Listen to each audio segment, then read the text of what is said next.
प्रिय विद्यार्थियों, नमा संस्कृत प्रज्ञा चैनल में आप सभी का हार्दिक स्वागत है। प्रिय विद्यार्थियों, आज हम सब एनसीईआरटी द्वारा निर्धारित कक्षा 10 की पुस्तक व्याकरण विधि से संधि पढ़ेंगे, जो तृतीय अध्याय है। और ये संधि बहुत ही महत्वपूर्ण पाठ है और वीडियो आपको पसंद आएगा तो अपने साथियों को शेयर ज़रूर करेंगे और लाइक एंड शेयर जो भी है इसको आगे बढ़ाना है। तो आइए संधि देखते हैं। संधि क्या है? सबसे पहले जानते हैं कि संधि है क्या। तो विद्यार्थियों, व्याकरण के संदर्भ में, संदर्भ का मतलब आप समझ रहे हैं बारे में, संधि शब्द का अर्थ है वर्ण विकार। वर्ण का अर्थ होता है अक्षर। ये वर्ण विधि है। ये क्या है? वर्ण विधि है। दो पदों या एक ही पद में दो वर्णों के परस्पर, परस्पर का मतलब होता है आपस में व्यवधान रहित, कोई व्यवधान ना हो, और सामीप अर्थात संहिता में जो वर्ण विकार का परिवर्तन होता है उसे हम संधि कहते हैं। क्या कहते हैं? संधि कहते हैं। मतलब दो पदों का मिलना आपस में संधि कहलाता है। और उन दो पदों के बीच में दो पहले पद का आदि वर्ण, पहले पद का अंतिम वर्ण और दूसरे पद का आदि वर्ण, जब दोनों व्यवधान रहित, मतलब जब दोनों वो शब्द मिलें तो उनमें कोई व्यवधान ना हो अर्थात संहिता हो, तो जो वर्ण में विकार होगा यानी जो परिवर्तन होगा उसे ही हम संधि कहते हैं। जैसे यथा विद्या धन आलय, आपका बना विद्यालय। क्या बना? विद्यालय बना। अब इसको हम समझ लेते हैं कि यहाँ व्यवधान रहित क्या हुआ। जैसे विद्या है, आपका पहला शब्द है, पहला पद है, तो विद्या में अंतिम वर्ण क्या है? आ है। इस विद्या में अंतिम वर्ण क्या है? दीर्घ आ। इसमें से विद्या में से दीर्घ आ निकाल लेंगे, ये अब ये विद्या बचा। और यहाँ है आपका आलय, दूसरे पद में क्या है? आलय। तो आलय का आदि वर्ण यानी प्रारंभ वर्ण, जब दोनों को जोड़ेंगे दीर्घ आ को, तो ये दोनों मिलकर के क्या हो जाएंगे? दीर्घ आ ही हो जाएंगे। क्या हो जाएंगे? दीर्घ आ। तो यहाँ आपकी संधि हुई है। क्या हुई है? ये जो दोनों शब्द आपस में जुड़े हैं व्यवधान रहित, कोई व्यवधान नहीं आया, कोई विघ्न नहीं आया, इसलिए इन दोनों वर्णों में संधि हुई है, दोनों पदों में संधि हुई। वर्ण जैसे ये यहाँ पर विद धन आ, फिर आ, ये आ जो है दीर्घ आ है।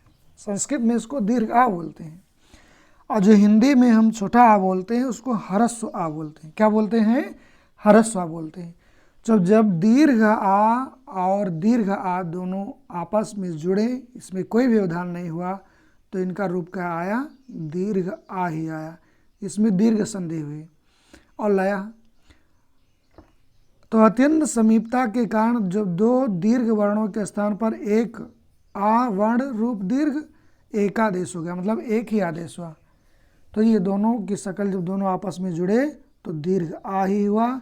इसलिए विद्यालय में दीर्घ संधि है। अगर कोई पूछता है इसमें संधि क्या है विद्यालय में, तो भैया दीर्घ संधि है। और विद्या धन आलय, इसका संधि विच्छेद होगा। संधि क्या है? दो पदों का आपस में मिलना, दोनों वर्णों के परस्पर व्यवधान रहित, कोई व्यवधान ना आए और जुड़ जाएं, और जो परिवर्तन हो, जो विकार हो, उसी को हम संधि कहते हैं। संधि का मतलब होता है जोड़। संधि का मतलब क्या होता है? जोड़। भाई किसी से समझौता कर लेना, जुड़ जाना। कहते नहीं कि भाई वो संधि कर लिए। तो संधि का अर्थ है जोड़। आइए देखते हैं, संधि के मुख्यतः 3 भेद होते हैं। कितने भेद होते हैं? 3 काइंड्स ऑफ संधि। संधि के प्रकार। संधि मुख्यतः 3 भेद होते हैं। भेद का मतलब होता है, प्रिय विद्यार्थियों, प्रकार, भेद। तो भैया आपका होता है पहला स्वर संधि, जिसको अच संधि बोलते हैं। दूसरी है व्यंजन संधि, जिसको संस्कृत में हल संधि बोलते हैं। और तीसरा है आपका संधि विसर्ग संधि। स्वर संधि, व्यंजन संधि और विसर्ग संधि, ये संस्कृत की 3 मुख्य संधियां होती हैं। इन्हीं संधियों में अन्य संधियां विभाजित हुई हैं। स्वर संधि के भी भेद होते हैं, व्यंजन संधि के भी भेद होते हैं और विसर्ग संधि के भेद होते हैं। स्वर संधि को ही हम अच संधि बोलते हैं। क्या बोलते हैं? अच संधि। और व्यंजन संधि को हम हल संधि बोलते हैं। और विसर्ग विसर्ग ही है। तो अच क्या है? अच एक प्रत्याहार है। अच प्रत्याहार के अंतर्गत ही सारे स्वर वर्ण आते हैं। और हल क्या है? ये जो हल लिखा गया है, ये हल को हम व्यंजन तो कहते हैं, ये तो आपको पता ही हो गया है। लेकिन हल भी एक प्रत्याहार है। हल प्रत्याहार के ही अंतर्गत सारे व्यंजन वर्ण आते हैं। क्या आते हैं? सारे व्यंजन वर्ण जो है हल प्रत्याहार के अंतर्गत आते हैं। तो आप समझ गए होंगे। आइए चलते हैं, आगे बढ़ते हैं। अब हम देखते हैं स्वर संधि के भेद। स्वर संधि के भेद, जैसे ये आपका है स्वर, और इसकी संस्कृत क्या होती है? अच। क्या होती है? अच होती है। स्वर संधि को हम अच संधि भी बोलते हैं। मेरे साथ आप सब भी बोलें, स्वर संधि को अच संधि भी बोलते हैं। 2 स्वर वर्णों की। अब आइए जानते हैं अच क्या है, यानी स्वर क्या है। संधि का आप अर्थ समझ गए। संधि का मतलब होता है भैया जोड़। क्या होता है? जोड़, किसी से मिलना, किसी से जुड़ना। तो यहाँ क्या जोड़ रहे हैं? वर्ण जोड़ रहे हैं, अक्षर जोड़ रहे हैं। तो 2 स्वर वर्णों की अत्यंत समीपता के कारण, 2 स्वर वर्णों के अत्यंत समीपता, समीपता समझ लो ना, निकटता के कारण यथा प्राप्त, जैसे प्राप्त हो वर्ण विकार को हम स्वर संधि कहते हैं। क्या कहते हैं? स्वर संधि कहते हैं। इसके निम्नलिखित भेद हैं। क्या है? निम्नलिखित भेद हैं। पहला आपका है ये दीर्घ संधि। दीर्घ का अर्थ समझ लेते हैं। दीर्घ का मतलब होता है बड़ा। जैसे हम कहते हैं बड़ा आ, हिंदी में बड़ी ई, लेकिन वो बड़ा आ बड़ी ई नहीं है। उसको संस्कृत में हम दीर्घ आ, दीर्घ ई, दीर्घ ऊ बोलते हैं। सूत्र है इसका दीर्घ संधि का, अकः सवर्णे दीर्घा।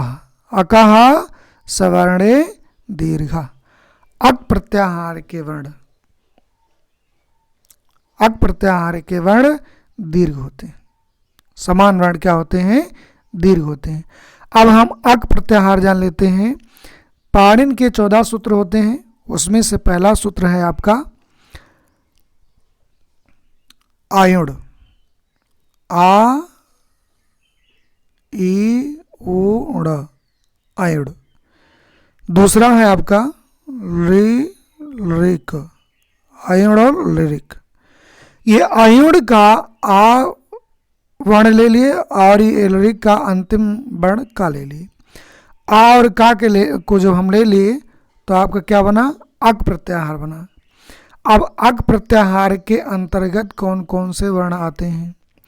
अक प्रत्याहार के अंतर्गत आ आता है। क्या आता है? आ आता है, ई आता है, ऊ आता है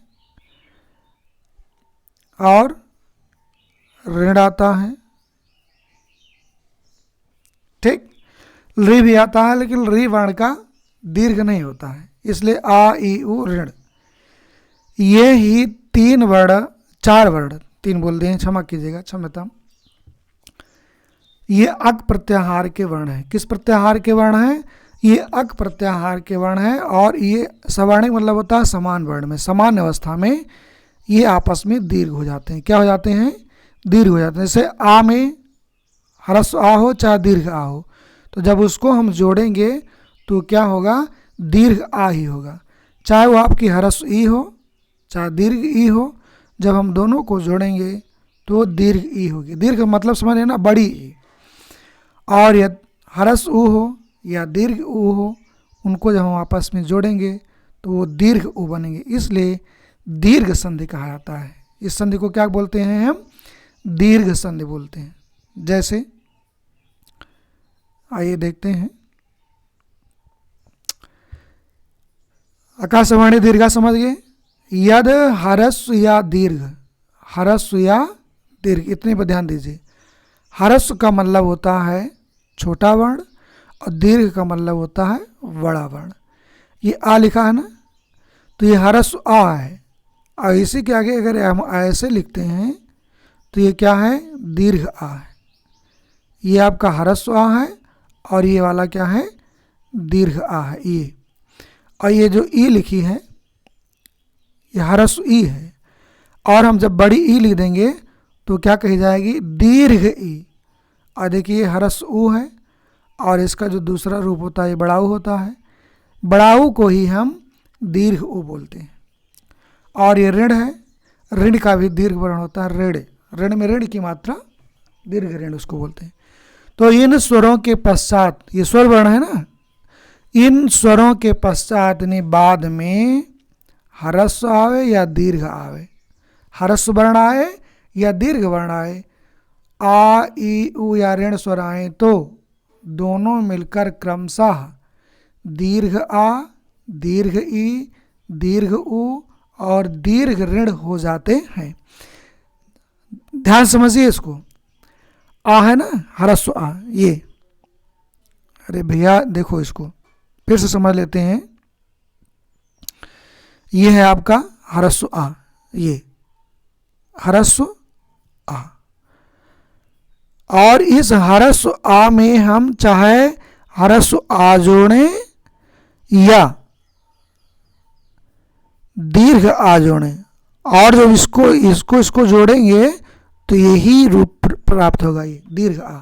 और दीर्घ आ की मात्रा क्या होती है? ये बड़ा की मात्रा यही तो है ना, एक लगाते हैं, कई ठो हो गया। ये दीर्घ आ की मात्रा। जैसे ये यहां समझ लो, ह्रस्व आ, दीर्घ आ, धन, दीर्घ आ, ह्रस्व आ। चाहे ह्रस्व आ में बड़ा आ जोड़ें, दीर्घ आ जोड़ें, तब भी दीर्घ आ बनेगा। क्या बनेगा? दीर्घ आ, ये शकल बनेगी। इसकी मात्रा ये होती है, ठीक। और दीर्घ आ में अगर हम दीर्घ आ ही जोड़ते हैं, ये इन दोनों को, तब भी दीर्घ आ बनेगा, ठीक। तो इसलिए इसको दीर्घ, दीर्घ का मतलब होता है बड़ा। आगे देखिए एक और वर्ण है ई वर्ण। ये ह्रस्व ई है, छोटी ई, और छोटी ई फिर है ये ह्रस्व ई है, और इधर वाला क्या है? दीर्घ ई है, जिसको हम बड़ी ई बोलते हैं, धन। बड़ी ई, छोटी ई, दीर्घ ई, ह्रस्व ई। तो इसको जब हम जोड़ेंगे तो क्या बनेगा? दीर्घ ई, ये शकल। और दीर्घ ई की मात्रा क्या होती है? ये ऐसे मात्रा लगती है ना, बड़ी ई की मात्रा, जो हम बोलते हैं बड़ी ई की मात्रा, छोटी ई की मात्रा, छोटा ऊ की मात्रा, बड़ा ऊ की मात्रा, बड़ा आ की मात्रा, ऐसे बोलते हैं नहीं बोलते हैं। तो हर मात्राओं का हमें ज्ञान होना जरूरी है। आइए जैसे अभी ये है ह्रस्व ऊ। देखिए हमारे पास वह संसाधन नहीं है, मोबाइल से वीडियो बन रहा है तो घास पाँच हो जाता है, उसके लिए हम क्षमा चाहते हैं। देखो कब हमारे पास डिजिटल आता है। तो ये है ह्रस्व ऊ, दीर्घ ऊ, और दीर्घ ऊ, ह्रस्व ऊ। जब इन दोनों को जोड़ेंगे, देखो इनके बीच में धन का निशान है। धन का मतलब होता है संधि या जोड़। गणित में हम जोड़ बोलते हैं, धन बोलते हैं। धन का मतलब होता है जिसकी वृद्धि हो, जिसमें बढ़े, वही धन है। और घटे तो क्या है, समझ रहे हैं ना, निर्धन। जो ना बढ़े, घटे, वो घटाओ है। तो जब छुटाओ, हम भी देखो छुटाओ ही बोल रहे हैं, और बढ़ाओ, यानी हरस्व दीर्घ उ में चाहे दीर्घ उ जोड़े चाहे हरस्व उ जोड़े, तो क्या बनेगा, दीर्घ उ बनेगा। ऋण, ऋण, ये हरस्व ऋण है, ये दीर्घ ऋण है। और हरस्व ऋण और दीर्घ ऋण में चाहे दीर्घ ऋण जोड़ें चाहे हरस्व ऋण जोड़ें, तो क्या बनेगा भैया, आपका दीर्घ ऋण बनेगा। ठीक, आइए आगे बढ़ते हैं। अन्य उदाहरण है, उदाहरण देख लेते हैं। उदाहरण क्या कह रहा है, पुस्तक धन आलय। ये क्या है, ये पुस्तक धन आलय। अब ये पुस्तक में का में भैया आ छिपा है, का में क्या है, ये आ छिपा है। ठीक, और इधर क्या है, दीर्घ आ है। ठीक, जब इसका का आ यहाँ चला आया और ये दीर्घ आ का यहाँ चला आया, तो जब दोनों को हम जोड़े तब यही शकल प्राप्त हुई, ये रूप। और इस रूप की मात्रा ये होती है, क्या होती है, ये मात्रा। दीर्घ आ की ही मात्रा तो होती है ना, टी मॉडर्न में जैसे टी जैसे दिखाई दे रहा है, लेकिन ये टी नहीं है, दीर्घ आ की मात्रा है हिंदी संस्कृत की। तो जब पुस्तक धन आलय को हम जोड़े तो क्या बन गया, ये पुस्तकालय बना कि नहीं बना। का में दीर्घ आ की मात्रा जुड़ी कि नहीं जुड़ी, जुड़ी, ये बना आपका पुस्तकालय। आइए समझते हैं, देवधन आशीषा, देवधन आशीषा। अब भैया देव में भी ये आ छिपा है, देव के वा में हरस्व आ छिपा है, और इधर देखो आशीष में ये दीर्घ आ है, ये वाला। अब बार बार नहीं लिख रहे हैं, तो वा का आ यहाँ चलाया और आशीष का दीर्घ आ यहाँ चलाया। जब हम दोनों को जोड़े, हरस्व दीर्घ आ को जोड़े, तो क्या मिला, आपका दीर्घ आ बना, दीर्घ आ की मात्रा है। तो यहाँ क्या बचा था, देव बचा था ना, देव बचा। ठीक, देवधन आशीष। अब इसकी जब इसको हम संधि करेंगे तो ये मात्रा लगाएंगे ना, देवाशीष, है ना, क्या लिखेंगे, देवाशीष। अब इस तरह संधि तो हम कर नहीं सकते हैं, अगर इसको जोड़ें ऐसे जोड़ के लिख दें कि चलो हम ऐसे जोड़ दे रहे हैं, देव और आशीष। देखो ध्यान दीजिए इसको, देव, ओहो, देव, लेखनी एक नाम काम कर रही है, देव, ये ऐसे लिखें, इसको जोड़, मान लीजिए देव है और ये आशीष है, और अब यहाँ हम ये आशीष लिख रहे हैं। अभी समझिए इसको, ठीक, ये आशीष। अब ये क्या सही लिखा गया है, सही नहीं लिखा गया ना, गलत है। क्योंकि शब्दों के बीच में, कोई शब्द हो उनके बीच में प्रारंभ में तो स्वरवर्ण लिखे जाते हैं, लेकिन बीच में कहीं स्वरवर्ण नहीं लिखे जाते हैं, वो संधि में आ जाते हैं। तो देव का ये जब आ जोड़े तो ये आ का लोप हो गया, ये आ का क्या हो गया, लोप हो गया, इसको हम मिटा दिए, है ना, और ये बचा देवाशीष। क्या बना आपका, अब इसको समझिए, देवाशीष। ठीक, पिटचिरवासा, पिटचिरवासा नहीं, मूर्धन्य है, देवाशीष, समझ गए ना, देवाशीष। आपका क्या रूप बना, देवाशीष। पुस्तक धन आलया बराबर पुस्तकालय। आशा करता हूं आप सब समझ गए होंगे। आइए आगे बढ़ते हैं। दैत्य धन अरि, दैत्य धन अरि। अब दीर्घ संधि आप सब इसमें मजबूत कर लीजिए, दैत्य धन अरि। दैत्य के या में हरस्व छिपा हुआ और ये हरस्व ले लिए तो बना आपका दैत्यारी। ठीक, चा धन अपि, चा धन अपि, ये चा धन अपि, चा में आ है, ठीक, और अपि का आ, अपि का आ ले लिए तो क्या बना आपका दीर्घ आ बना, दीर्घ आ। दीर्घ आ को जोड़े तो चा में जब दीर्घ आ जोड़ दिए तो क्या हो गया, चापी। क्या हो गया, चापी। चलते हैं आइए आगे देखते हैं, अन्य उदाहरण भी हैं। जैसे है आपका ये विद्याधन रथी, विद्याधन रथी। क्या बन गया आपका, विद्यारथी। क्या बना, विद्यारथी।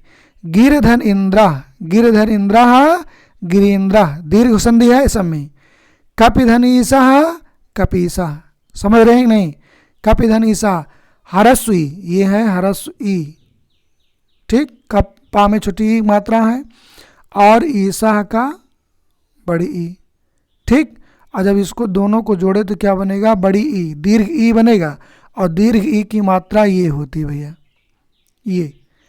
तो क्या हो गया, ये कपिधन ईसा बराबर कपीसा। कपिधन ईसा बराबर कपीसा। आप समझ रहे होंगे, ये मैं आशा करता हूँ। और आइए देखते हैं, आदत बन गई, आइए देखते हैं बोलने की। महीधन ईसा, महीसा। महीधन ईसा बराबर महिषा। मही में दीर्घ ई की मात्रा है और ईसा, और दीर्घ ई जोड़ेंगे तब भी दीर्घ ई की मात्रा होगी, ये नहीं कि ह्रस्व की मात्रा हो जाएगी। नदी धनीषा, नदीशा। लक्ष्मी धनीश्वरा, लक्ष्मीश्वरा। सुधनुक्ति, सुक्ति, सुधनुक्ति। अब देखिए सा में, सु में सा में छुटाव की मात्रा है, ये सुक्ति में किसकी मात्रा है, छुटाव की मात्रा। और फिर उसके बाद उक्ति है। और जब हम छुटाऊ को जोड़े तो क्या हुआ, बड़ाऊ हो गया। इन दीर्घ हरस उ, धन हरस उ को जब जोड़े तो दीर्घ हुआ। और दीर्घ उ की मात्रा क्या होती है, ये। ऐसे तो दीर्घ उ की मात्रा लगती है किसी शब्द के नीचे, किसी वाणी के नीचे, तो सूक्ति बन गया। क्या बन गया आपका, सूक्ति। आइए चलते हैं। भानुधन उदय, भानुधन उदय, भानुधन उदय, भानुदय। पितृधन ऋणम, पितृणम। देखिए ऋण ऋण का संध हुई है। पितृ में ऋण की मात्रा है, ता में ऋण की मात्रा है। फिर ऋणम में ऋण है आपका। और जब दोनों ऋण जोड़े तो क्या हो गया आपका, दीर्घ ऋण हो गया। तो आपका हो गया पितृ ऋणम। क्या हो गया, पितृणम, पितृणम। स्ता में दीर्घ ऋण की मात्रा है, क्या हो गया, पितृ ऋणम। तो इसको एक बार पुनः फिर हम दोहरा लेते हैं, एक बार फिर देख लेते हैं। ये स्वर संधि का भेद है, दीर्घ संधि। स्वर संधि का भेद है, अच संधि का भेद है, दीर्घ संधि। इसको एक बार फिर पुनः दोहरा लेते हैं। दीर्घ संधि, अकाह सवर्णे दीर्घा। क्या बोल रहे हैं, अकाह सवर्णे दीर्घा। यदि ह्रस्व या दीर्घ आ ई उ तथा ऋण स्वरों के पश्चात ह्रस्व या दीर्घ आ ई उ या ऋण स्वर आए तो दोनों मिलकर क्रमशः दीर्घ आ, दीर्घ उ और दीर्घ ई तथा दीर्घ ऋण हो जाते हैं। ये दीर्घ है, ये दीर्घ आ है, ये दीर्घ ई है, ये दीर्घ उ है और ये दीर्घ ऋण है, मानी बड़ी ऋण, बड़ा उ, बड़ी ई, बड़ा आ। ये सब क्या हो जाते हैं, आपस में दीर्घ हो जाते हैं। देखिए छोटा आ, बड़ा आ, यानी ह्रस्व आ, दीर्घ आ, दीर्घ आ, ह्रस्व आ। जब जो ये दोनों जोड़े गए तो दीर्घ आ बना। ह्रस्व ई, दीर्घ ई, दीर्घ ई, ह्रस्व ई को जोड़े तो क्या हुई, दीर्घ ई। ह्रस्व उ, दीर्घ उ, दीर्घ उ, ह्रस्व उ को जोड़े तो क्या बना, दीर्घ उ। ह्रस्व ऋण, दीर्घ ऋण, दीर्घ ऋण, ह्रस्व ऋण जोड़े तो क्या बना, दीर्घ ऋण। समझ रहे हैं। उदाहरण है, पुस्तक धनालय, पुस्तकालय। देवधन आशीषः, देवाशीषः। दैत्यधनरि, दैत्यारि। चाधनपि, चापि। विद्याधनर्थी, विद्यारथी। गिरिधनीन्द्रः, गिरीन्द्रः। कपिधनीशः, कपीशः। नदीधनीशः, नदीशः। नदीधनीशः, नदीशः। लक्ष्मीधनीश्वरः, लक्ष्मीश्वरः। सुधनुक्तिः, सूक्तिः। भानुधनोदयः, भानुदयः। पितृधन पितृणम। ये था भैया आपका दीर्घ संधि। स्वर संधि का पहली संधि है दीर्घ संधि। इसका सूत्र होता है अकः श्रवणे दीर्घः। आप भी बोलें अकः श्रवणे दीर्घः। प्रिय विद्यार्थियों एवं प्रतियोगी छात्रों, मैं आशा करता हूँ कि स्वर संधि आपके समझ में अवश्य आई होगी। ये वीडियो पसंद आया है तो लाइक, सब्सक्राइब और शेयर अवश्य करें अपने साथियों से, ताकि अन्य लोग भी इससे लाभान्वित हों। और यदि इसमें कई त्रुटियां आपको दिखाई देती हैं अध्यापन में, तो आप कमेंट बॉक्स में अवश्य लिखें, कमेंट अवश्य करें, ताकि इसमें हम सुधार ला सकें। क्योंकि देखिए, कोई सब कुछ जानने वाला नहीं होता है। हम भी पढ़ के आप लोगों को पढ़ा रहे हैं। और कहते हैं करत करत अभ्यास थे जड़मत होत सुजान, और असरी आवत जाते सिल पर परत निशान। यदि ये वीडियो आपको समझ में नहीं आया तो आप इस वीडियो को पुनः फिर देखें, दोबारा देखें, बार बार देखें, अवश्य समझ में आएगा। तो इसी के साथ मैं आप सभी को अभिवादन और शुभाशीष। नमः संस्कृताय।